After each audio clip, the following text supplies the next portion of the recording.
Social मीडियावर उत्तर प्रदेशातील मेरठ येथील एका महिला न्यायाधीशाची मैत्री करून बदनामीची धमकी देणाऱ्या आरोपीला देलगूर पोलिसांनी ताब्यात घेतलाय।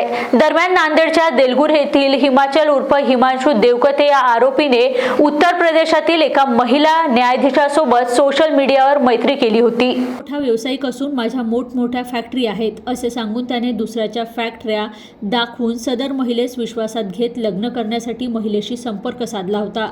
दरम्यान महिला न्यायाधीशांनी लग्नास नकार दिल्यानंतर आरोपीने महिला न्यायाधीशाचे फोटो सोशल मीडियावर टाकून बदनामी करण्याची वारंवार धमकी दिली आणि नंतर 50 लाख रुपयाची खंडणी मागितली। तू माझी पत्नी म्हणून गावी महाराष्ट्रात नाही आल्यास आणखी बदनामी करून तुझे जीवन संपवेल अशा धमक्या देखील या आरोपीने महिला न्यायाधीशाला दिल्याचे समोर आले आहे। अखेर महिला न्यायाधीशाच्या तक्रारीवरून 15 जानेवारीला आरोपीविरुद्ध मेरठ येथील सिव्हिल लाईन पोलीस ठाण्यात गुन्हा दाखल करण्यात आला होता। तेव्हापासून तेथील पोलीस आरोपीचा शोध घेत होते। दरम्यान मेरठ पोलिसांनी देलगूर पोलिसांच्या मदतीने देलगूर तालुक्यातील तमलूर येथील हिमाचल उर्फ हिमांशु मारुती देवकते या आरोपीला ताब्यात घेतले आहे। आरोपीला ताब्यात घेऊन मेरठ पोलिसांच्या स्वाधीन करण्यात आलं असून पुढील तपास उत्तर प्रदेश पोलीस करीत आहे। एक सिव्हिल लाईन मेरठ जिल्हा राज्य उत्तर प्रदेश असा एक गुन्हा दाखल झाला होता, ज्यामध्ये एक महिला तक्रारदार होती।